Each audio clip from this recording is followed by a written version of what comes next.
Está el Señor con una costumbre muy buena, que es el congregarse. Es la costumbre conforme a su costumbre. Y se levantó a leer, y se le dio el libro del profeta Isaías. Y habiendo abierto el libro, halló el lugar donde estaba escrito: el Espíritu del Señor está sobre mí, por cuanto me ha ungido para dar buenas nuevas a los pobres. Me ha enviado a sanar a los quebrantados de corazón, y a pregonar libertad a los cautivos y vista a los ciegos, y a poner en libertad a los oprimidos, a predicar el año agradable del Señor. Y enrollando el libro lo dio al ministro, y se sentó. Y los ojos de toda la sinagoga, o sea, de toda la congregación, estaban fijos en él. Y comenzó a decirles: hoy se ha cumplido esta escritura delante de vosotros. Ay, les dijo eso, y después lo iban a matar por haberles dicho eso. Lo sacaron y lo iban a apedrear. Fue que se les escabulló por el medio de la multitud, y ya no, lo iban a mandar a un despeñadero y lo iban a apedrear por haberles dicho eso. En este pasaje que acabamos de leer, vemos cómo Jesús comenzó su ministerio entrando a la sinagoga y leyendo un pasaje del libro de Isaías. Dice la Biblia que le pasaron el libro de Isaías, el rollo donde está el profeta Isaías, donde están las escrituras de Isaías. Y dice la Biblia que él está en Nazaret. Nazaret, para que usted tenga el contexto completo, el panorama completo, es un lugar despreciable para los judíos. Era el lugar donde los romanos botaban la basura. Era como el Urimaco de Cúcuta, como el Doña Juana de Bogotá. Yo no sé cuántos conocen ese lugar de Doña Juana, cuántos han pasado cerca de Doña Juana, pero eso es inmundo, hermano. Yo no entiendo cómo allá vive gente. Eso huele a feo. Y es horrible, y es el basurero de más de 10 millones de personas. Pues así era Nazaret, era el basurero de los romanos. Por eso Natanael hace la pregunta cuando le presentan a Jesús: ¿podrá salir algo bueno de Nazaret? Es por eso. Después de que él termina de leer, les dice que él era ese del que hablaba el profeta Isaías. Hoy se ha cumplido esta palabra delante de ustedes. Y ellos se sintieron ofendidos por eso, porque estaban esperando a ese del que hablaba Isaías. Era a un Mesías guerrero, guerrerista, montado en caballo, con espada, con jinetes, con soldados. No estaban esperando a un humilde carpintero de Nazaret. Y más aún ellos lo conocían, sabía quién era, se había criado con ellos. Por eso se sintieron ofendidos y se sintieron mal y lo iban a matar. Pero lo primero que hace Jesús fue dejar clara su identidad y su misión en la tierra. Lo más importante en ese momento para Jesús era identificarse delante de esa gente. Y lo segundo es que Él garantiza nuestra libertad a través de esa palabra en todas las áreas de nuestras vidas. El tema es que muchos de nosotros no recibimos esa libertad completa. La recibimos a medias, por pedazos, por cuotas. Y Él no viene a darnos libertad por pedazos ni por cuotas. Él viene a traernos una libertad total, una libertad plena. Él viene a traer vida, zoe, y vida en abundancia.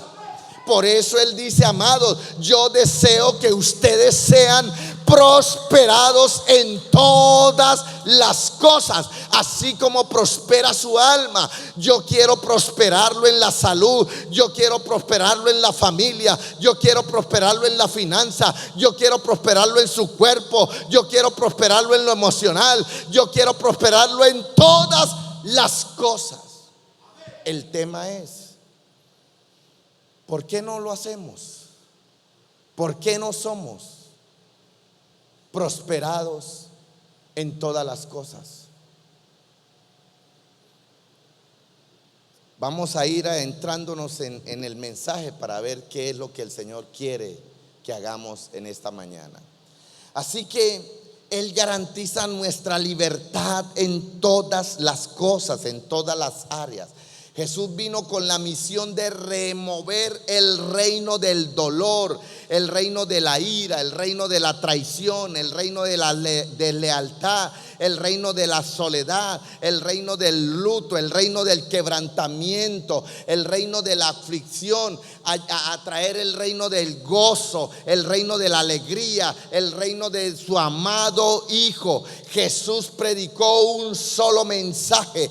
Comenzó su ministerio predicando un solo mensaje. Él no predicó 20, 30, 40, 50, el mismo mensaje.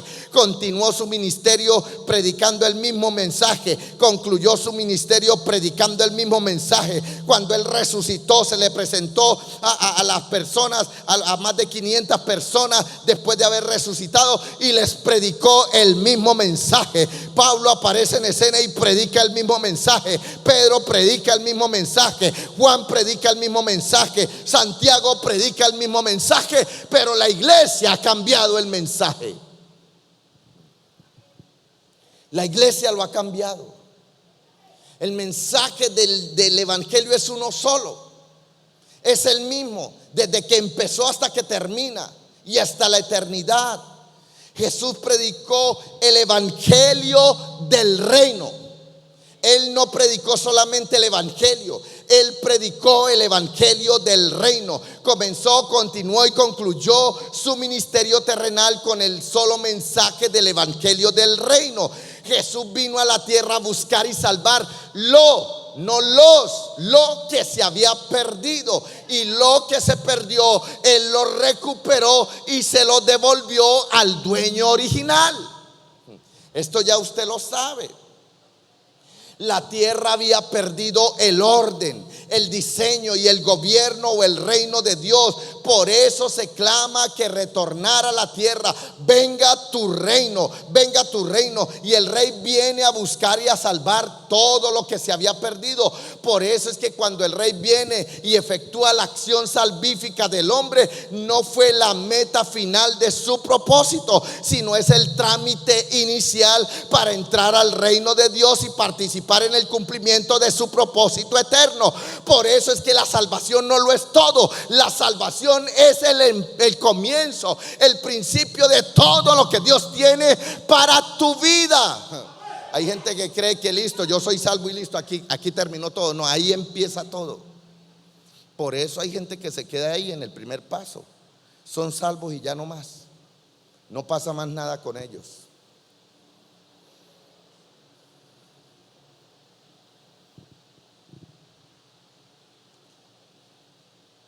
Por eso el evangelio de la reedificación de las ruinas del alma, el evangelio del reino, es el evangelio completo para la iglesia.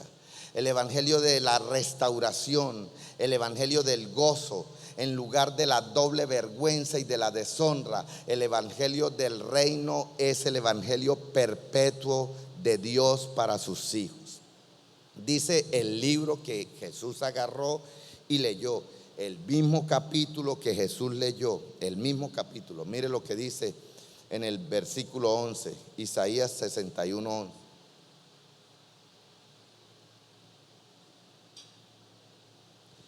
Vamos a escudriñar rápidamente lo que dice el texto que Jesús leyó. Porque como la tierra produce sus renuevos y como el huerto hace brotar su semilla, así Jehová el Señor hará brotar justicia y alabanza delante de todas las naciones. Su plan fue redimir al hombre y restituirle el reino de Dios, donde la Constitución nos ofrece nueva identidad y salvación para un propósito eterno. La ley de destrucción y muerte que opera sobre las personas que no tienen, que no participan, que no entran en ese reino. Cuando entran en ese reino, entonces esa ley de muerte, de pobreza, de enfermedad, de destrucción, de amargura, de soledad, de depresión, esa ley es cancelada, es anulada, ya no opera más en los hijos de Dios, ya no tiene que operar más. Dios desea, lo primero que Dios desea hacer con nosotros, cuando nosotros entramos en ese reino, cuando nosotros nacemos de nuevo, lo primero que Él desea es ungirnos, llenarnos de la unción. Vosotros, por eso Juan dice, vosotros tenéis la unción del Santo. Pero para ser ungidos tenemos que pasar por un proceso, el proceso de la unción. Y eso no es, por eso es que hay gente que dice, no, yo ya pagué el precio. No, usted no ha pagado ningún precio. El precio lo pagó Jesús, y el precio que pagó Jesús fue por tu salvación. Él pagó el precio por tu salvación. De ahí en adelante, todo lo que tú quieras tiene un precio, tiene un valor, todo lo que tú quieras. Lo único que es gratis para nosotros, bajo la gracia de Dios, es la salvación. El resto tiene un precio. Por eso, si usted dice, bueno, Señor, yo ya nací de nuevo, soy hijo de Dios, que tengo la unción. Ahora el tema no es tener la unción, ahora el tema es operar bajo la unción. Dice el versículo 1 del capítulo 61 de Isaías: el Espíritu de Jehová, el Señor, está sobre mí, porque me ungió Jehová.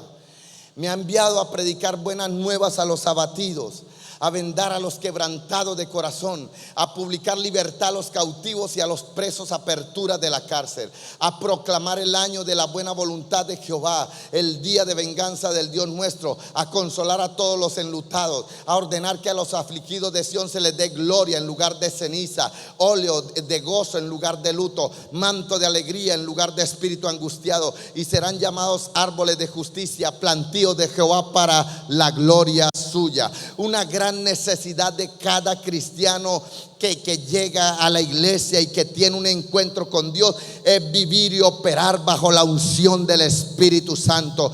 Primero la unción era para los sacerdotes, después la unción era para los reyes y profetas, pero ahora, por medio de nuestro Señor Jesucristo, la unción es para toda la iglesia de Cristo. La unción no es solamente para el pastor, la unción no es solamente para el predicador, la unción no es solamente para el que canta, la unción es para toda la iglesia. Usted tiene que operar bajo la unción del Santo. Vosotros tenéis la unción del Santo. Dice el apóstol Pablo en 1 Corintios 1:21: y el que nos confirma con vosotros en Cristo, y el que nos ungió es Dios. Primera de Juan 2:27: pero la unción que vosotros recibiste de Él permanece en vosotros, y no tenéis necesidad de que nadie os enseñe, así como la unción misma os enseña todas las cosas, y es verdadera y no es mentira. Según ella os ha enseñado,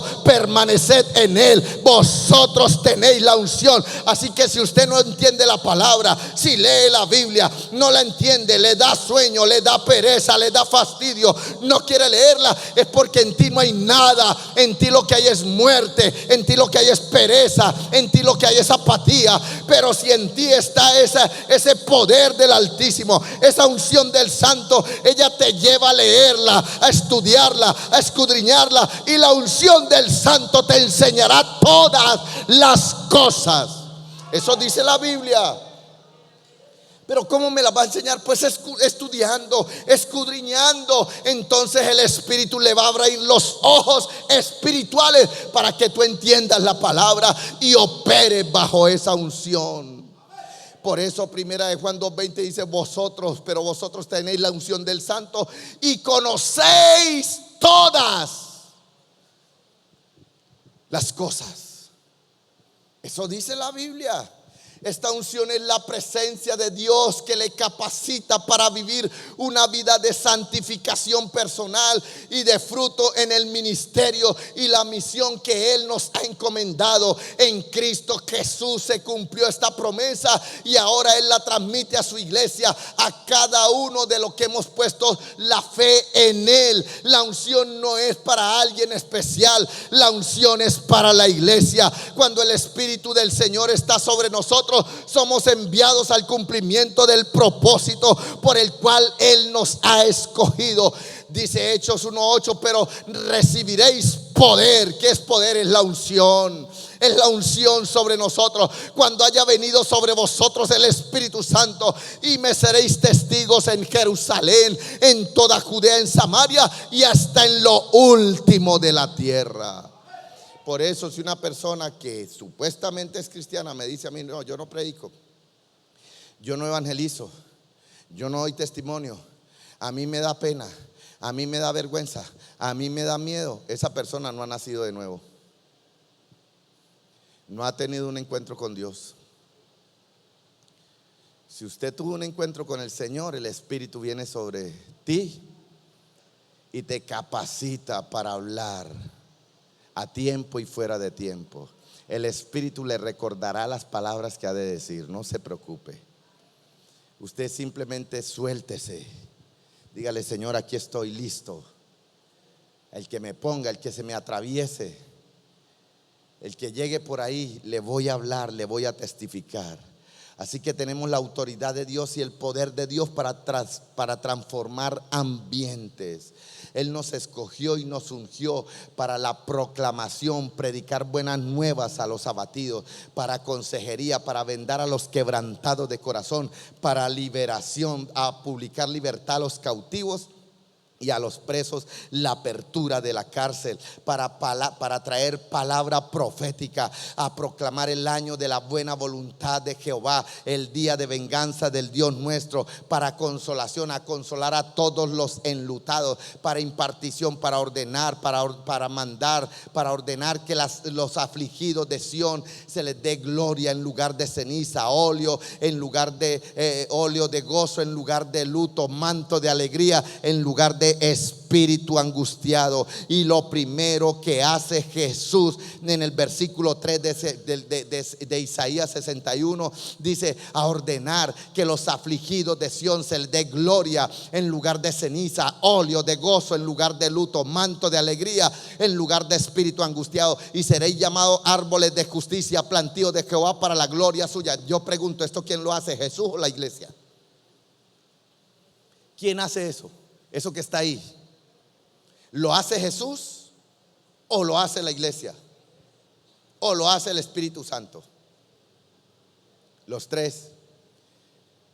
Lo hace Jesús con su Espíritu a través de la iglesia. A través de la iglesia. Por eso esto tiene que ver con tu identidad. Recuerde que lo primero que hizo Jesús fue manifestar su identidad. Y esto tiene que ver con su identidad. ¿Quién tú eres? ¿Quién tú eres delante de Dios, delante de los hombres, delante de Satanás? ¿Quién tú eres? Tiene que ver con tu identidad, porque habla de darte gloria, ungirte con óleo e investirte con manto de alegría, es decir, celebrar una fiesta contigo. Además, en el mismo versículo 3 de Isaías, en el capítulo 61, Dios te llama árbol de justicia y plantío de su prosperidad, porque a partir de ese momento, cuando asumes tu nueva identidad, te conviertes en alguien que produce fruto y fruto y fruto y más fruto y fruto en abundancia, al 30, al 60 y al 100 por uno. Formas parte de su huerto. Y acaba esto cuando la unción llega a ti, cuando hay un nuevo nacimiento, cuando hay una conversión verdadera. Lo que se tiene que acabar en tu vida es tu esterilidad, tu estancamiento. Ya tú no vas a estar más estéril, ya tú no vas a estar más estancado, porque ahora tú vas a producir fruto en todas las áreas de tu vida. La Biblia lo dice y yo lo creo.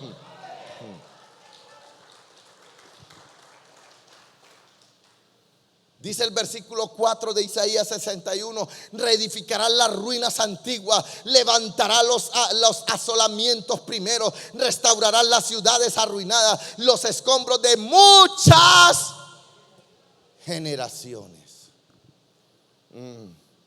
¿Cómo sería posible reedificar las ruinas antiguas de Israel? Israel en el año 70 fue destruido, devastado, totalmente acabado, y hasta su nombre fue cambiado por los enemigos más poderosos de Israel, los palestinos, que en el nombre latín es filisteos. Los filisteos le colocaron a esa tierra Palestina después del año 70. Pero en menos de 70 años Dios ha hecho florecer ese desierto, florecer esa nación. Isaías 35:1 dice: se alegran el desierto y la soledad, y el yermo se gozará y florecerá como la rosa, florecerá profusamente y también se alegrará y cantará con júbilo. La gloria del Líbano les será dada, la hermosura del Carmelo y del Sarón. Ellos verán la gloria de Jehová, la hermosura del Dios nuestro.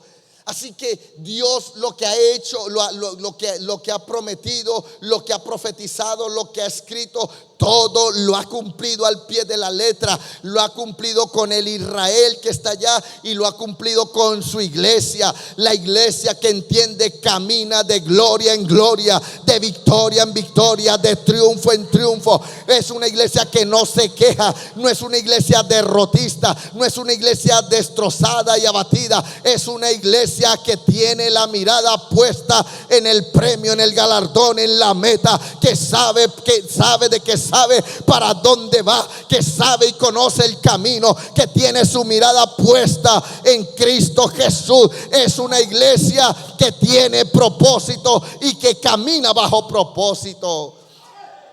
El versículo 4 habla de reedificar en las ruinas, porque ahora tú reconstruirás sobre lo que pudieron dañar tus antepasados.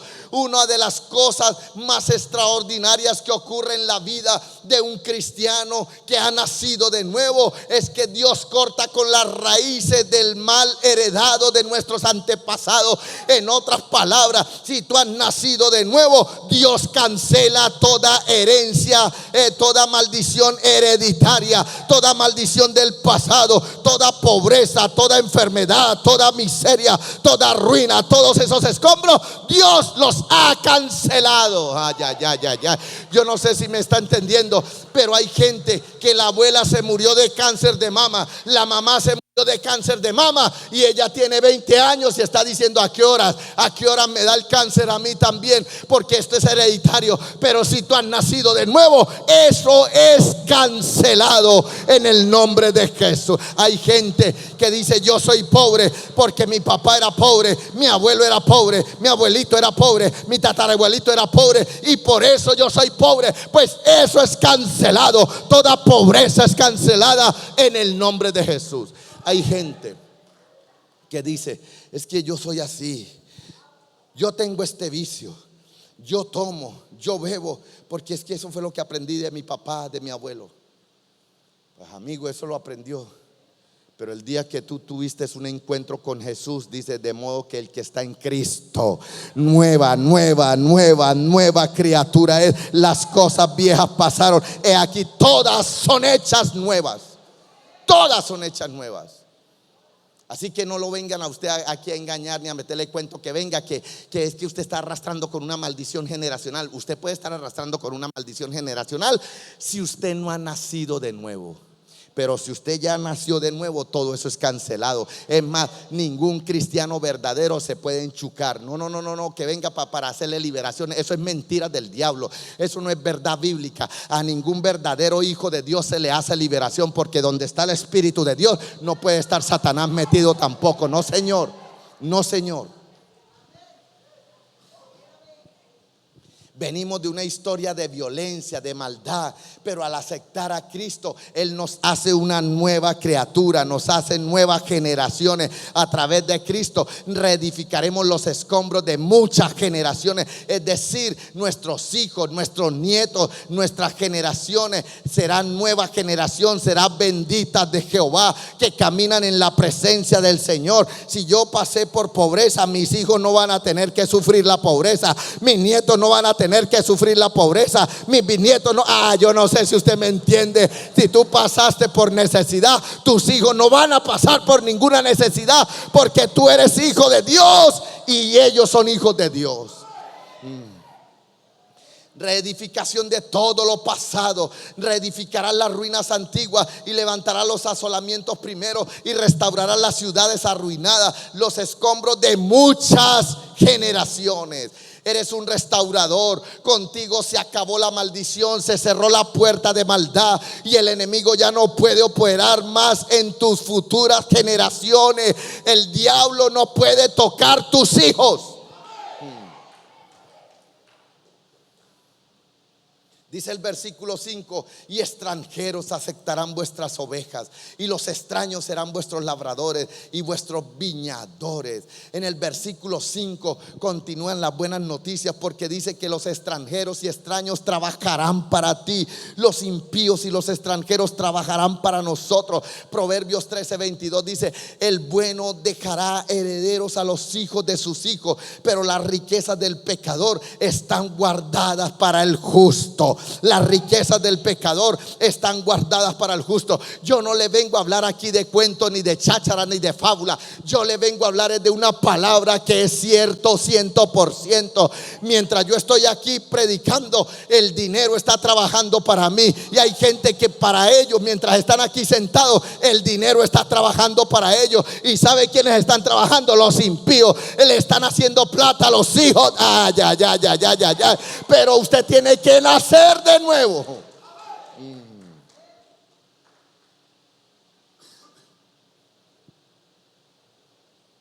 Dice Eclesiastés 2:26: porque el hombre que le agrada a Dios, Dios le da sabiduría, ciencia y gozo, mas al pecador le da el trabajo de recoger y amontonar para darlo al que agrada a Dios. ¿Cuántos le agradan a Dios en esta mañana? También esto es vanidad y aflicción de espíritu. Escúcheme, hermano. Si tú eres hijo de Dios, automáticamente Dios se regocija contigo. Porque si vosotros, siendo malos, sabemos dar buenas dádivas a vuestros hijos, cuanto más vuestro Padre Celestial nos dará todas las cosas.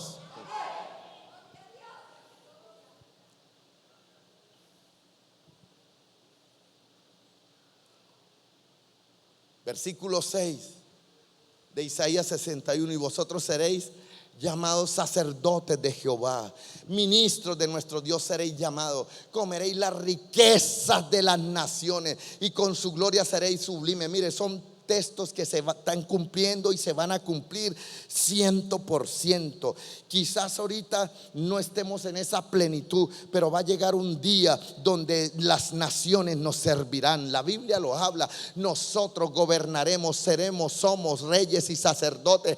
Pero el reino no empieza cuando Cristo venga por segunda vez con su iglesia. No, el reino empieza cuando usted ha nacido de nuevo. Entienda eso, hermano. Todo Israel iba a ser sacerdotes, como el especial tesoro de Dios y representantes de Dios en la tierra, pero ellos desobedecieron. Ahora, como ellos desobedecieron, entonces esa promesa ¿a quién se le imputó? ¿A quién? A la iglesia. Éxodo 19:5 dice: ahora pues, si diereis oído a mi voz y guardareis mi pacto, vosotros seréis mi especial tesoro sobre todos los pueblos, porque mía es toda la tierra, y vosotros seréis un reino de sacerdotes y de gente santa. Estas son las palabras que dirá a los hijos de Israel. En el versículo 6 de Isaías 61 tiene otra ley poderosa que te te establece como sacerdote, o sea, como representante legal de Dios en la tierra. Por eso el apóstol Pablo dijo: tranquilo, no se preocupen, porque cuando usted va y habla en nombre de Dios, es porque usted va en representación de un reino, como embajador de ese reino. Por eso él dice que somos embajadores del reino de Dios. Cuando usted llega a un lugar, ese reino se establece en ese... yo no sé si me está entendiendo. Por eso el apóstol Pablo dice: cuando usted habla, es como si Dios mismo rogase por medio de vosotros. Es como si Dios mismo estuviera hablando. Eso lo dice la Biblia, hermano. Ay, pastor, pero yo no veo nada de eso. Pues arrepiéntase. Arrepiéntase. Pastor, pero ¿de qué me arrepiento? Arrepentir es cambiar de mentalidad. Cambia tu forma de hablar, de pensar, de actuar, de ver las cosas.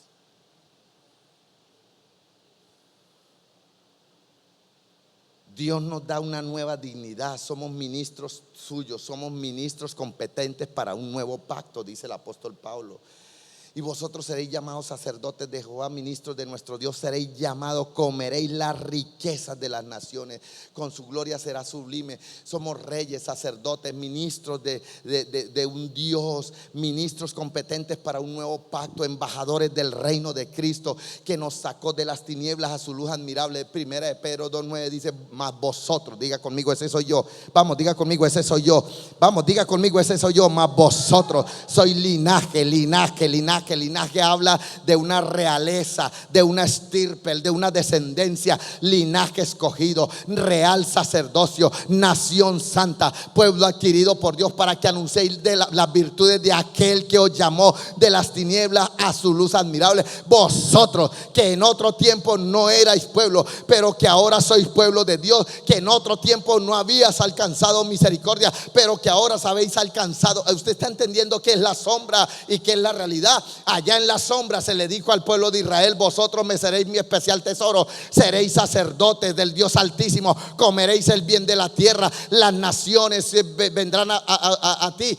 Pero ellos no cumplieron. Ahora Pedro nos dice: ahora vosotros que en otro tiempo no eras, pero que ahora vienen a ser pueblo, ahora sois sacerdote, linaje escogido, real sacerdocio, nación santa, para que anunciéis las virtudes de aquel que nos llamó de las tinieblas a su luz admirable. Vosotros que en otro tiempo no erais, pero que ahora somos hijos de Dios.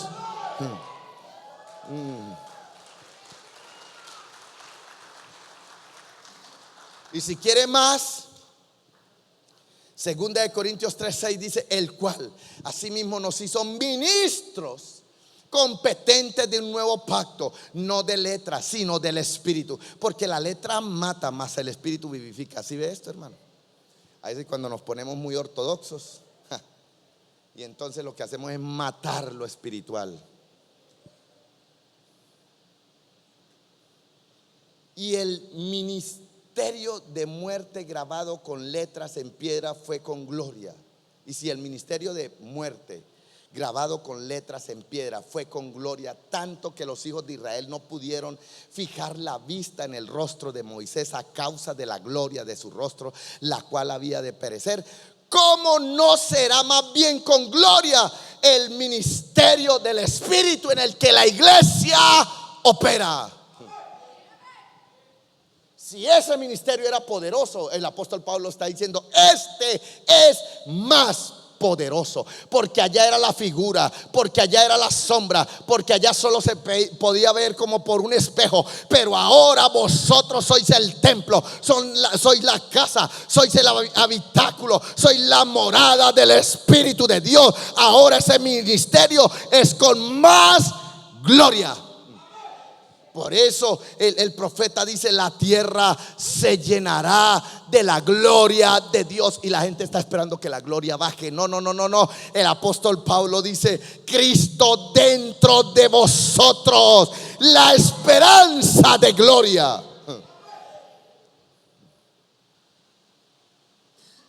Versículo 7. Padre Santo de la gloria, Yo creo que nos va a tocar dejar para una segunda parte, que falta lo mejor y no quiero correr tanto. Versículo 7.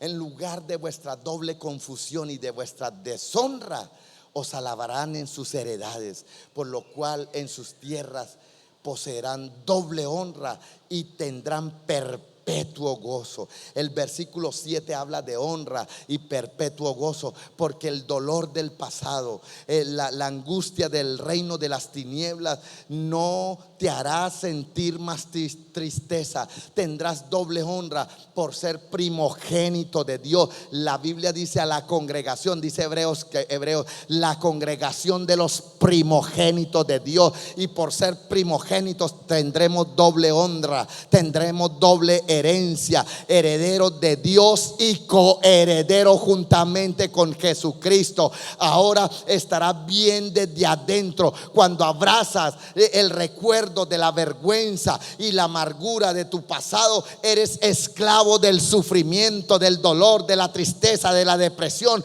pero cuando por fe abrazas la palabra, los decretos, los estatutos, las enseñanzas de la constitución del reino, del Rey de Reyes y Señor de Señores, tus sufrimientos se convertirán en esclavos de tu victoria que tiene Cristo asegurada para tu vida y tus generaciones. Versículo 8. Porque yo, Jehová, soy amante del derecho, aborrecedor del ladrón, latrocinio, para holocausto. Por tanto, afirmaré en verdad su obra y haré con ellos pacto perpetuo. ¿De quién está hablando ahí?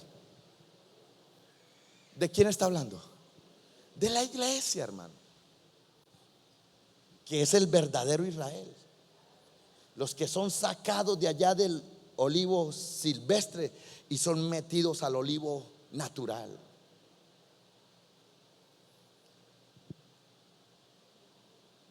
O pregunto, ¿eso se cumplió con Israel? No, eso se está cumpliendo con la iglesia. ¿Sabe quién lo entendió? ¿Sabe quién lo entendió? Un israelita de cepa. Paulo entendió eso. ¿Sabe quién más lo entendió? Un israelita maestro, Nicodemo. Dijo: no. Yo ya entendí que eso aquí no se trata de lo terrenal. Esto es algo más allá de lo terrenal, de lo normal, de lo natural. Esto es algo poderoso. ¿Qué tengo que hacer? Y Jesús le dijo: tiene que nacer de nuevo para pertenecer en este reino. Porque así, si usted no ha nacido de nuevo, le pueden dar la ciudadanía, le pueden dar la visa, le pueden dar ¿cómo es lo que va después de la residencia? Le pueden dar todo, pero eso no lo hace un ciudadano del reino. No, tienes que nacer de nuevo para que pertenezcas a este reino. Así que en el verso 8, la constitución del reino de Dios nos recuerda que el Señor ama la justicia y odia el robo, y más el que le roba a Dios, porque está hablando del robo con el dar, con el holocausto. Todo lo que te han quitado regresará a ti. Recuerda que la justicia es una de las normas que rige el reino de Dios. Estas promesas de Dios no son solo por un periodo de tiempo. Cuando Cristo vive en nuestros corazones, Dios nos atrae hacia sí mismo y nos convierte en miembros de su familia. Él hace un pacto, un acuerdo con nosotros de su sola buena y santa y justa voluntad, que incluye una relación de amor. Haré con ellos pacto perpetuo. Todo lo que te han quitado regresará a ti. El versículo 9 dice: y la descendencia de ellos será conocida entre las naciones, y sus renuevos en medio de los pueblos. Todo lo que vieren reconocerán, los que lo vieren reconocerán que son linaje benditos de Jehová. ¿Cuántos benditos de Dios hay en este lugar? ¿Cuántos benditos de Dios hay en este lugar? Y si usted no lo cree, entonces lea Efesios capítulo 3. Bendito sea nuestro Dios y Padre de nuestro Señor Jesucristo, el cual nos bendijo con toda bendición. Con toda bendición. Usted es un bendito de Dios. Y el que es bendito de Dios no le falta nada. Las promesas del reino de Dios alcanza toda su descendencia, a quienes la palabra llama linaje bendito de Jehová. Por eso, aunque quieran sacar ese texto de toda una enseñanza, cuando el carcelero, y no solamente el carcelero, 2 o 3 personas más en Hechos aparece, pero el más conocido es el carcelero, le dice a Pablo: ¿qué tengo que hacer? Y Pablo le dice: cree en el Señor Jesucristo y serás salvo, tú y toda tu casa. ¿Qué es toda tu casa? Toda tu descendencia. Cuando hay un verdadero arrepentimiento, hay promesa del cielo para tu vida, para tus hijos, para tus nietos, para tus bisnietos. Así que olvides, hermano, que mi hijo se va a volver homosexual, se va a volver marihuanero, se va a volver pepero, se va a volver ladrón. Olvídese de eso. No. Su hijo pertenece a Dios. Si tú eres un verdadero hijo de Dios, reclámalo a Dios. Pertenece a Dios, es de Dios, es de Dios, es de Él. Así que alcanza toda tu descendencia, a quienes la palabra llama linaje bendito de Jehová. No hay nada que temer, porque tus hijos pertenecen al Rey de Reyes y Señor de Señores. Así que si el diablo quiere a tu hijo, quiere hijos, pues que busque una diabla para que tenga hijos con ella. Lo que toques prosperará. Tendrás abundancia. Tu identidad ha cambiado por completo. Acéptalo como el dueño de tu vida y tu familia, porque su poder es justicia, bendición y perdón. Mateo 4:17. Desde entonces comenzó Jesús a predicar y a decirle: arrepentíos, porque el reino de los cielos se ha acercado. Y con esto quiero terminar.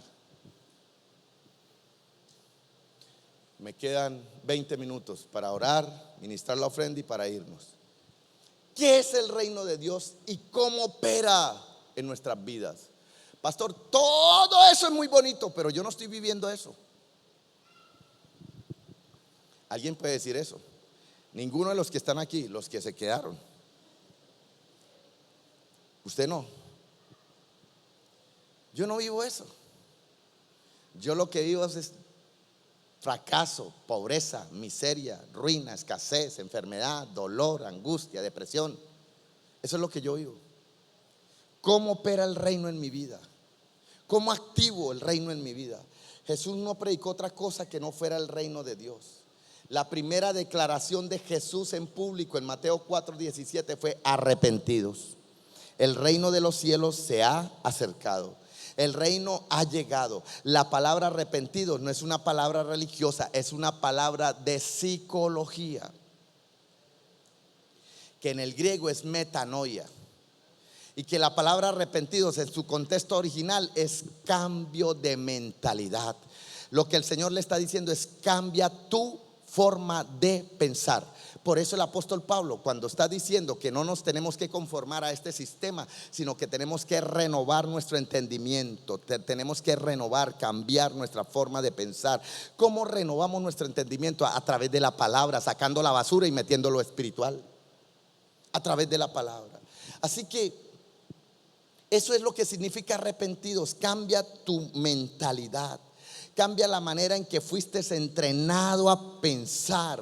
Jesús está diciendo: cambia tu actitud espiritual, cambia tu sistema de creencias, cambia tu manera de ver la vida, de ver las cosas, cambia tu actitud mental. ¿Por qué? Porque el reino de los cielos ha llegado. Un reino no es una religión, un reino es una nación. Él nos dice que el cielo es una nación sobrenatural, pero nación poderosa, pero nación. Entonces el reino de los cielos es un conjunto de principios espirituales dados por Dios. Es un patrón, un estilo, un patrón de pensamiento. Es el proyecto de vida original que Dios estableció para nosotros. El reino de los cielos es nuestro país original, es quien nos da la identidad. Por eso es que el apóstol Pablo Pablo dice que nosotros aquí en la tierra somos pasajeros y peregrinos, pero nuestra ciudadanía es del cielo. Yo no sé, hermanos, cuántos agarran ese texto de cliché solamente. Usted deseando un pasaporte americano y el Señor le dice: tiene uno celestial. Ese vale por todos los pasaportes de todo el universo. Ese lo lleva para todas partes.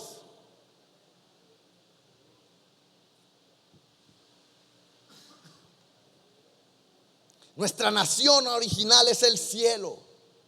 El cielo creó la tierra. La Biblia establece que lo que se ve vino y fue hecho. ¿De a dónde? Hermano, ustedes como que no leen Biblia, de por Dios. ¿O están asustados? ¿Qué dice el apóstol Pablo? Todo lo que se ve fue hecho de lo que no se ve. ¿Por qué cree que Dios le dijo a Moisés: haga este tabernáculo de esta manera? Bajo el diseño del cielo a la tierra.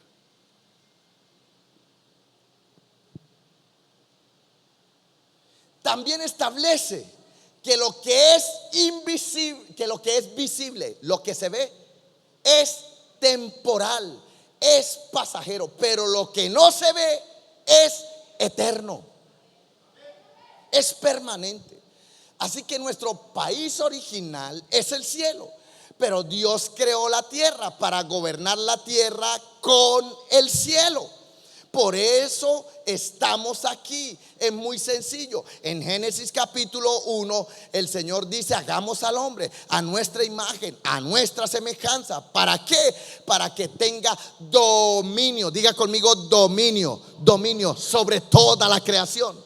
Sobre toda la creación. Él nos hizo para que tengamos dominio sobre la tierra. ¿Y qué quiere decir la palabra dominio en su contexto original? La palabra dominio quiere decir reino, gobierno. En otras palabras, para que gobierne, para que reine en toda la creación. Ese es el diseño original de Dios, el plan perfecto de Dios.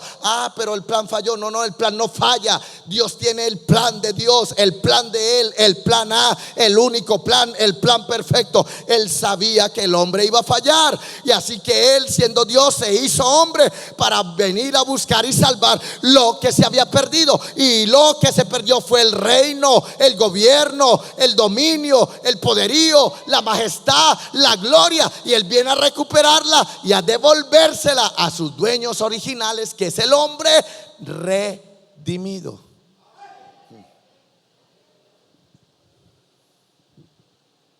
Así que Él nos hizo para que tengamos dominio sobre la tierra. Y dominio quiere decir reino, gobierno.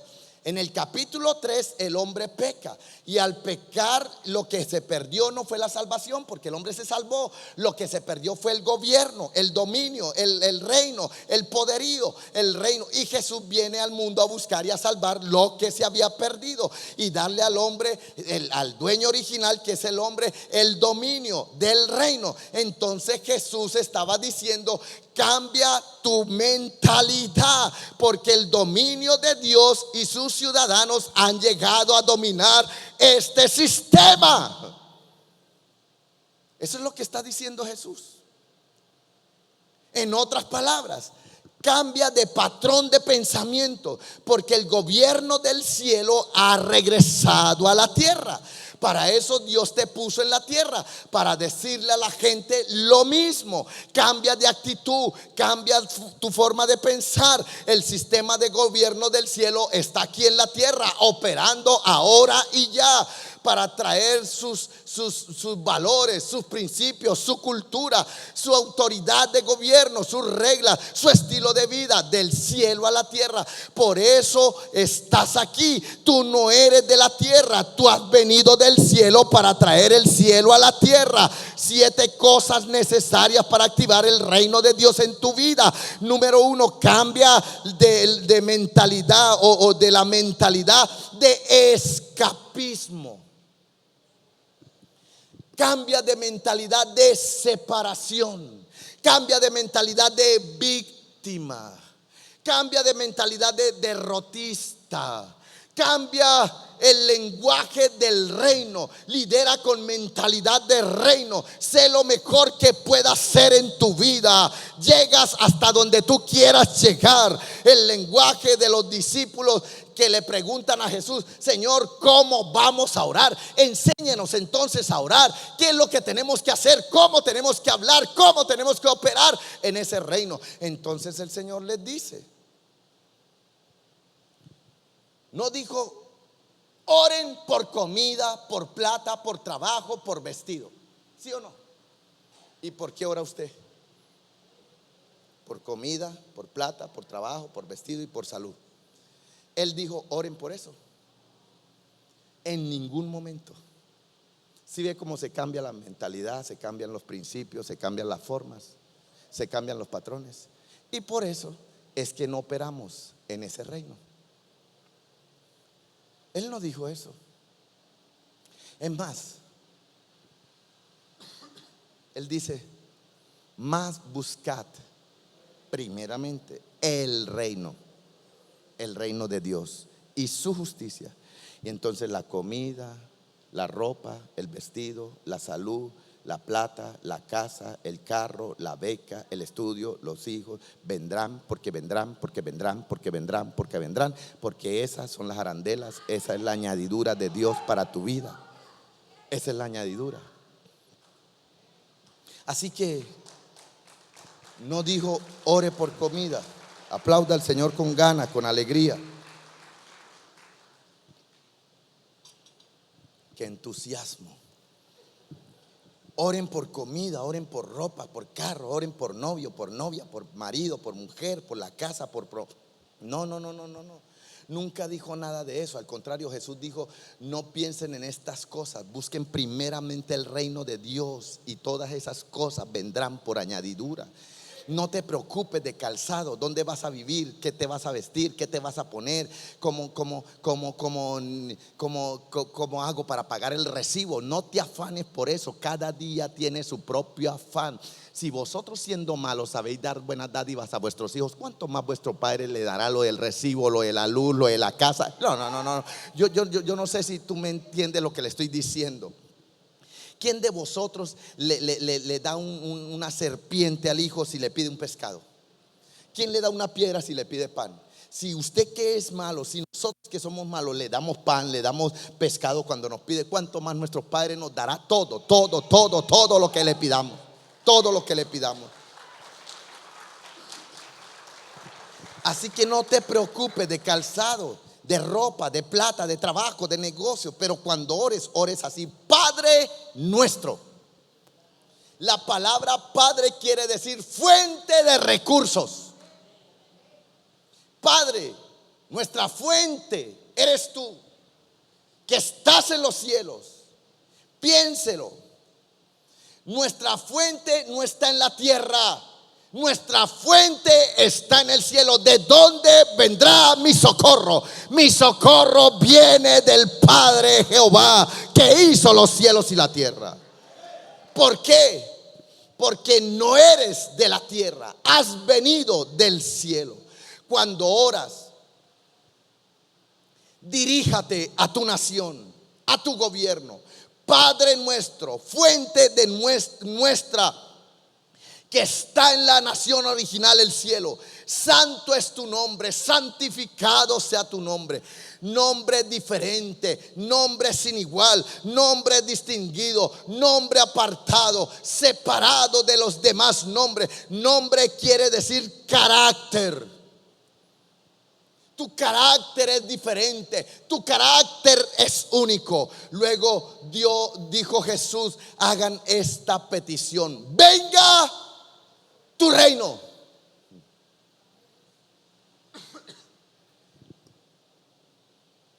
En otras palabras, que tu voluntad sea hecha. ¿Dónde? En la tierra. ¿Cómo? Como se hace en el cielo, igualito que en el cielo. Él no dijo que oren para ir al cielo. No. Él dijo: oren para que el cielo venga a la tierra. La iglesia ha orado lo contrario: Dios, sáqueme de aquí. Lléveme para el cielo. Para el cielo usted va de vacaciones, hermano. Siempre se lo he dicho, es una temporada de 7 años, pero usted va a estar en la tierra. Los justos heredarán la tierra. Entienda eso. Nosotros oramos para irnos para allá y Jesús ora para que el cielo se venga para acá. Ay, ay, ay, ay, ay. ¿A quién usted cree que el Padre escucha? Al que ora bien y al que obra bien.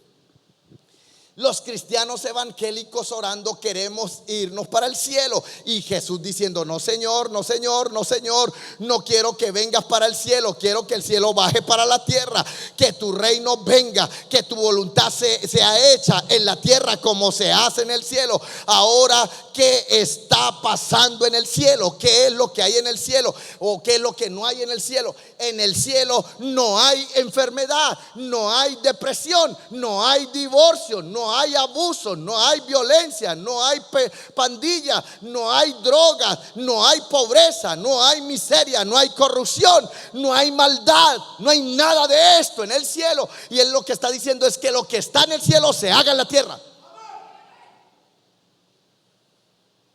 Oren porque eso venga a nuestras comunidades. Dios quiere sanar a Colombia, Dios quiere sanar a Venezuela. El evangelio de la separación y escapismo es contra el reino. Nos enseñaron que no podemos compartir con los no creyentes, que ellos allá y nosotros acá. Pero eso es contrario al evangelio del reino. La iglesia tradicional prepara a la gente para irse para el cielo. Jesús diría: yo no preparo a la gente para que se vengan para el cielo. Mi trabajo es para que vayan por todo el mundo a influenciar a todo aquel que se pueda, para que cambien de mentalidad. La teología de los últimos siglos dice: apártense del mundo, no compartan con ellos, no se le acerquen a ellos, no te conectes con el mundo, apártate de ellos. Eso es la teología de monasterio, mentalidad de convento medieval. ¿Cómo van a oír si no hay quien les predique? ¿Cómo irán si no hay quien vaya a predicarles? ¿Cómo van a cambiar si no hay quien los influencie? No nos apartemos del mundo. El Señor le dice: yo no te pido que los quites del mundo, sino que los guardes del mal. ¿Por qué algunos de nuestros países tienen tan malos líderes? ¿La culpa de quién es? Que hayan gobernantes como Maduro y como Petro. ¿La culpa de quién es? De los que votan. No, hermano, la gente va, mira, hay gente que a pesar de toda la maldad que ha hecho Maduro y toda la maldad que ha hecho Petro, mueren por ellos, porque están ciegos, están embotados, sus mentes están cauterizadas. Ellos todavía juran y comen mocos que el comunismo es lo mejor. Pero la culpa es de ellos, la culpa es de los gobiernos. Los únicos culpables es la iglesia. La iglesia. Y por eso es que los gobiernos hacen leyes en contra de los principios de Dios, porque la iglesia no está produciendo congresistas, la iglesia no está produciendo presidente. Es más, este temita se veta en las iglesias. La iglesia no puede hablar de política, se vuelven religiosos. No puede hablar de política. Si todo el libro, toda la Biblia habla de política, de gobierno, de reino, toda la Biblia.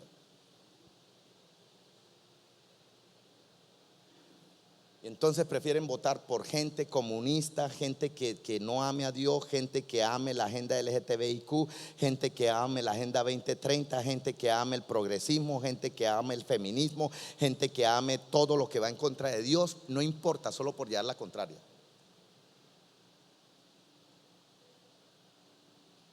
¿Es de ellos la culpa? No, es de la iglesia, porque no estamos haciendo bien nuestro trabajo. No lo estamos haciendo bien. La iglesia no está produciendo gente capacitada en esos puestos. La iglesia no los produce. No culpe al gobierno por sus problemas. Culpamos es la iglesia. La iglesia debió haber producido los líderes, porque la iglesia ha huido, ha predicado el evangelio del escapismo. Somos injustos porque queremos que hombres que no temen a Dios tomen decisiones que honren el nombre de Dios. Eso no va a ser. Eso nunca va a ocurrir. Eso es imposible. Eso no va a ocurrir. Un árbol de pera no puede dar manzanas. En el reino no hay cabida para la mentalidad terrorista. Y con esto termino. Jesús tuvo 2 discípulos que eran terroristas. Hasta terroristas tuvo Jesús ahí. Traidores, desleales, traicioneros, terroristas, mentirosos y ladrones. Tuvo ahí Jesús como apóstoles. Y habían 2 terroristas. Uno se llamaba Juan y el otro Santiago. Eran hermanos. Un día le dicen a Jesús: Jesús, la gente de este pueblo no adoran como nosotros adoramos. No tienen los rituales religiosos que nosotros tenemos. Jesús, permítanos orar para que caiga fuego del cielo y los consuma a todos. ¿Se ha leído eso, cierto? Que se quemen vivos. Imagínense que operara ese espíritu en la iglesia hoy. Estos tenían un pensamiento tipo talibán, tipo Al Qaeda, matar gente por motivos religiosos. Eso no es nuevo. En el equipo de Jesús habían 2 con mentalidad terrorista. Jesús los miró, se quedó en shock. Quizás es lo mismo que estamos haciendo con otros. Le respondió a Santiago y a Juan con una pregunta: ¿de dónde sacaron ustedes ese espíritu? ¿De dónde sacaron ustedes esa mentalidad de asesinos y terroristas? Jesús estaba sorprendido. Yo no vine a destruir la vida de los hombres, aunque la cultura sea diferente, aunque la religión sea diferente, aunque el acento sea diferente, aún así no los maten. Yo no vine para destruir al mundo, yo vine para salvarlos del mundo. Un verdadero líder al estilo del reino de Dios nunca destruye la vida ni la gente, y a veces la destruimos con nuestra lengua.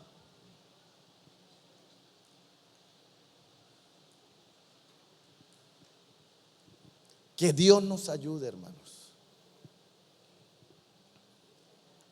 Pero yo pienso que hoy es un día oportuno para que usted entienda qué es vivir y operar en el reino. Está terminando el año. Ya viene un año nuevo. Que no sea como la canción: la misma burra, la misma chiva, la misma suegra. Lo único que tiene que tener lo mismo es la suegra y la mujer. No vaya a cambiar de suegra ni de mujer. Pero no, hermano, ya no más, ya no más. Declárese en rebeldía contra la pobreza, contra la miseria, contra la ruina, contra la escasez, contra el hambre, contra la enfermedad, contra la depresión, contra la tristeza. Declárese en rebeldía contra esas cosas, porque tú eres un hijo de Dios y tú operas en ese reino. Venga tu reino, que tu reino, que tu reino, que tu reino se manifieste en la tierra. El reino de Dios ha venido y está dentro de vosotros. Vamos a operar en ese reino. Que Dios nos ayude. Gracias, Padre. Te alabamos, Señor, bendecimos tu nombre y te exaltamos por sobre todo nombre. Soy el pastor José Alexander Contreras.